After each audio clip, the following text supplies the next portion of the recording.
This is USVI News, your Virgin Islands connection. Hi, everyone. Thanks so much for joining us for USVI News. I'm Emily Matson. A U.S. postal driver is arrested and charged for a deadly accident this week in St. Thomas. 50-year-old Abigail Henry is facing charges including negligent homicide and negligent driving. VIPD says on Monday, Henry was driving a postal truck when she reversed it and hit 67-year-old Louise Jackson, who was walking in Bernie's Alley in Charlotte Amalie behind the U.S. Postal Service truck. The traffic investigation unit determined Ms. Jackson was walking away from the van when the van hit her, knocked her to the ground, and then Henry allegedly drove back over her body, according to police. After Ms. Henry realized she had driven over something, she drove forward over Ms. Jackson's body, according to police.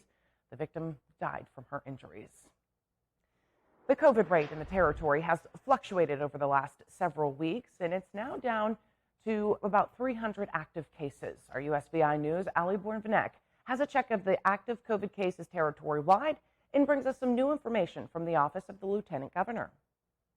The Government House weekly press conference provided the latest update in COVID numbers in the territory. There are currently 308 active cases, 237 on St. Croix, 70 on St. Thomas, and 1 on St. John. Lieutenant Governor Tregenza Roche hosted the conference and provided another update and news on property taxes.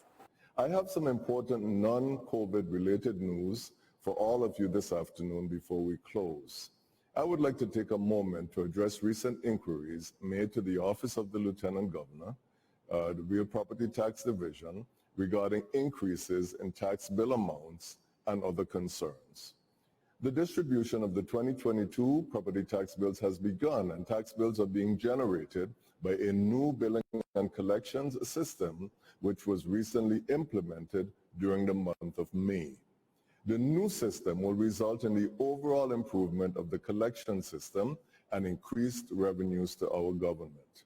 We're asking taxpayers to bear with us as we work through the kinks and rectify their issues one by one. We do apologize for any inconveniences. The following categories have been identified regarding the majority of concerns and inquiries coming into our office. Increases in property tax due.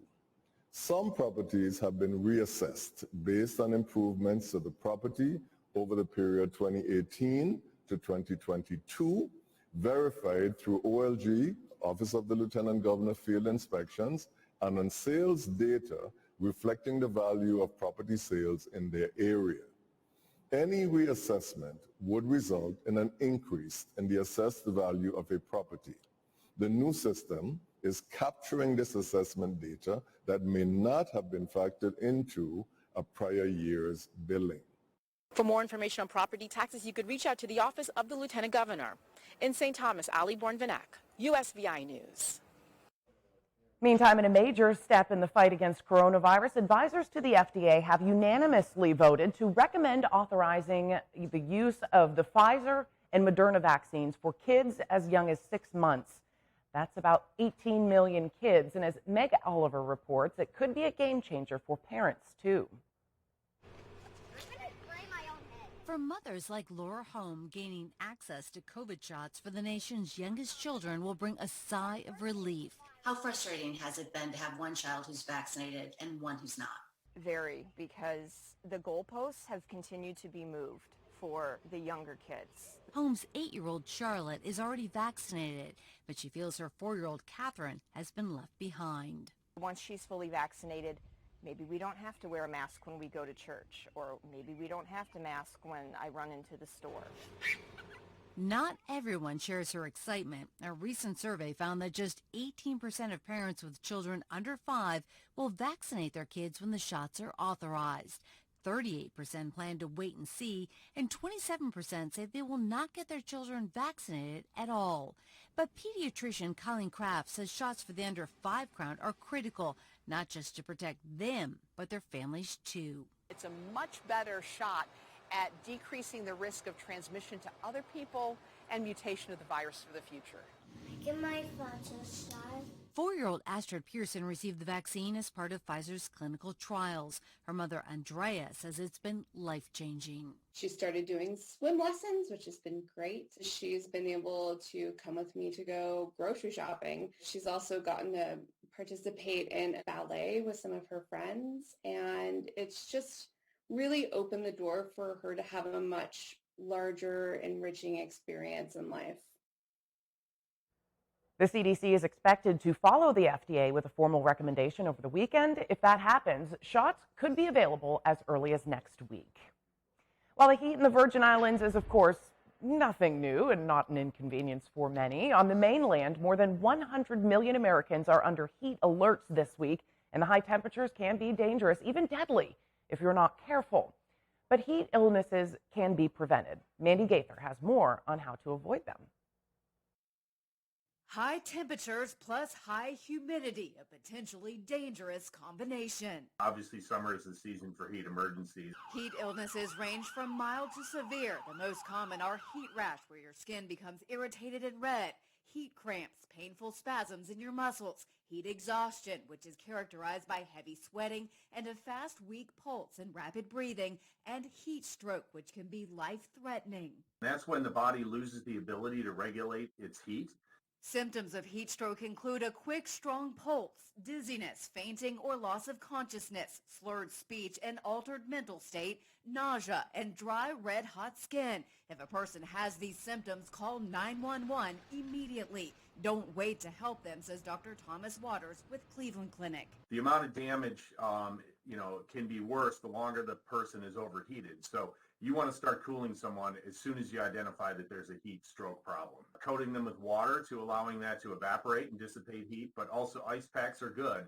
You can apply them to the groin, the armpits, those type of areas to help cool someone off. If you're going to be out in high temperatures, take frequent breaks. Drink water every 15 minutes, even if you're not thirsty. Wear a hat and loose, lightweight, light-colored clothing. Avoid alcohol and caffeine, and lessen the intensity of your workload or workout.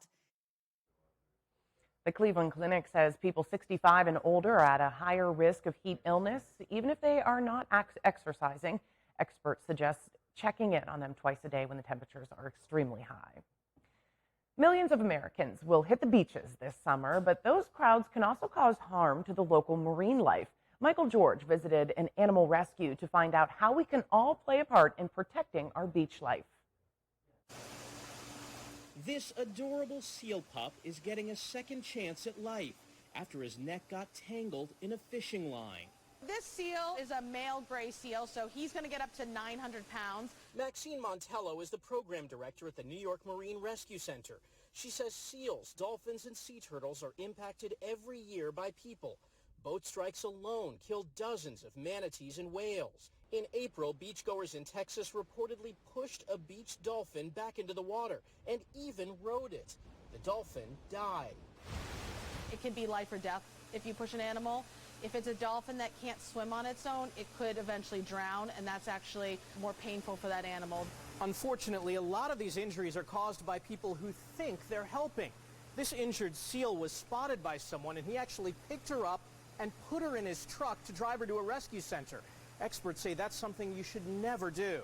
If you do see a beached or injured animal, don't touch it. Call your local marine rescue. Sea turtles and marine mammals are federally protected, so you have to let the experts, work with these animals. We're trained to handle them. The garbage we leave behind can also be lethal for marine life. Cleanup organizer Nicole McDonald asks beachgoers to pick up any garbage they see and avoid bringing plastic. Bring a reusable bag. Skip the water bottle. Bring a reusable bottle. Those are great ways to help our marine life. If we're careful, we can both enjoy the beach and keep our seals and sea turtles safe. Experts say beachgoers should stay 150 feet away from seals, dolphins, and sea turtles to avoid causing them stress. So take your photos from a safe distance.